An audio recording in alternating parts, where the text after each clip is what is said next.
Incwadi kaYeremiya, isahluko sesi-5, iyafundeka. Zityhutyeni izitrato zaseYerusalem, khanikhangele nazi nifune ezindaweni zayo zembutho, ukuba nomfumana umntu, ukuba ukhona umntu owenza okusesikweni, ofuna ukunyanisa, ndoyixolela. Nokuba bathi, ehle nje uYehova, boba befunga bexoka. Yehova, amehlo akho akajonge ekunyaniseni yini na?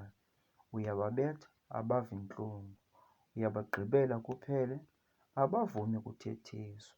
Babenza ngwanyalala ubuso babo ngaphezulu kwengxondorha, abavumi ukubuya.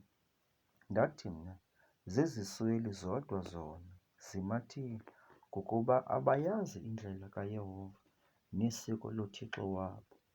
Ndoka ndiye kwabakhulu ndithethe nabo, ngokuba bayayazi bona indlela kaYehova, isiko loThixo wabo. Ke bona bayaphule kanye idyoko, baziqhawule izitropo. Ngenxa yoko iyababulala ingonyama yasehlathini, iyabadlavula ingcuka yasezinkantosini. Ingwe ilalela emizini yabo.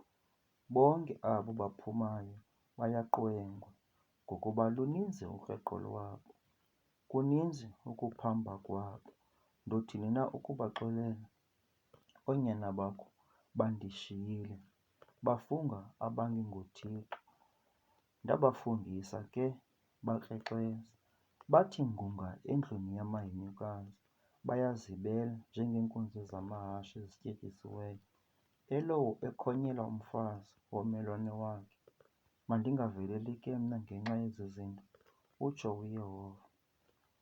Ungaphindezeli na umphefumlo wam kuhlanga olunje? Nyukani ezindongeni zayo nonakalise, kodwa ningagqibeli kuphela. Susani amasebe ayo, ngokuba angengakaYehova. Ngokuba itshimizile kakhulu kum indlu kaSirayeli nendlu kaYuda, utsho uYehova. Bayamkhanyela uYehova, bathi asinguye. Abuyi kusifikela ububi, asiyi kubona krele nandlala. Abaprofeti baya kuba ngumoya, othethayo akakho kubo. Makenziwe njalo kubo. Ngako oko utsho uYehova, uThixo wemikhosi, ukuthi ngenxa enokuba nilithethile eli lizwi, yabona, ndawenza umlilo amazwi am emlonyeni wakho, naba bantu babe ziinkuni ubadla. Uyabona, ndifikisa phezu kwenu, ndlu kaSirayeli, uhlanga lwakude, utsho uYehova. Luhlanga oluqinileyo, luhlanga oludala, luhlanga oluntetho ungayaziyo, ongayiviyo intetho yayo. Umphongolo wawo unjengamangcwaba avulekileyo. Bonke bephela bangamagokra. Luyakukudla ukuvuna kwakho nesonka sakho.